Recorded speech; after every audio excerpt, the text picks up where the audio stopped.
We have a story now about two Louisiana couples. They were strangers until recently, but they will now be connected forever. The four people participated in a life-saving swap. WAFB's Elizabeth Vowell has their amazing story in this special edition of Healthline. 8 years ago, John Myers and his wife April moved to Baker with their family. John was a pastor. He and April worked together at a substance abuse facility helping others.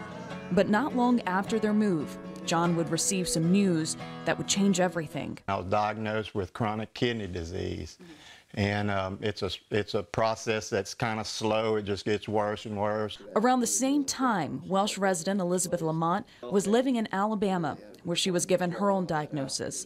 She had a rare disease that would ravage her kidneys. It's called focal segmental glomerulosclerosis. My body releases too much protein. Because of the way the kidneys function, it causes you to have high blood pressure, high cholesterol. The next 8 years would test John and April, along with Elizabeth and her husband Field, as the health of both patients slowly declined.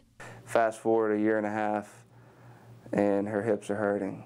Fast forward 2 years, now she's not working anymore. She's had both her hips replaced, and we're watching this kidney function trend in the negative direction. It's been a challenge, but you'll do whatever you can for your family. Eventually, both John and Elizabeth were approved for a kidney transplant and found themselves at Tulane Medical Center.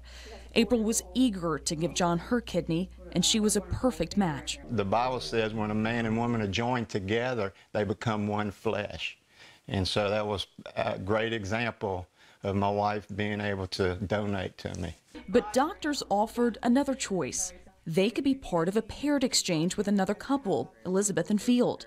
It was a tough decision, and April says she was hesitant at first. And I said, Lord, what would you want me to do? What do you want me to do here? If it was you, Lord, if it was you, and then it hit me, I already know what he did for us. I already know what he did. He gave everything, of course he wants me to do this. Though they would not meet until after the surgery, both couples arrived at Tulane on June 18th.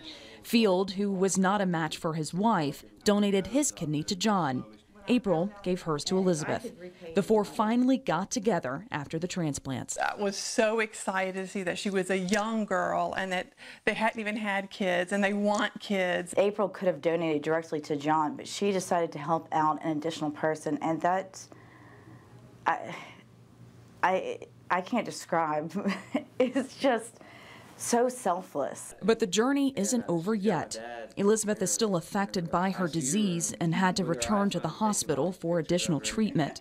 John is taking several medications, but will reduce them over time. Both say the chance for a new life is pushing their families forward. The first time in months, I feel like I can set a goal for something and accomplish that goal. Rough. I'm looking forward to some happy days. It's something she's going to have to manage. We're going to have to manage moving forward. It's just not, we're not just flipping a switch and giving a high five and going on our way. Before I was looking at, I was stuck. I couldn't go anywhere, and now I got my whole life ahead of me. Everybody's going to live and be healthy. For Healthline, Elizabeth Vowell, WAFB 9 News. Both families tell you they encourage anyone who can become a donor. And this is kind of a fun fact. In most cases, the recipient receiving the kidneys keeps their kidneys. So the new kidney is simply added in for a total of 3 kidneys. Wow. Okay, interesting stuff there. Jake, wow, our forecast what a story. is a hot one. And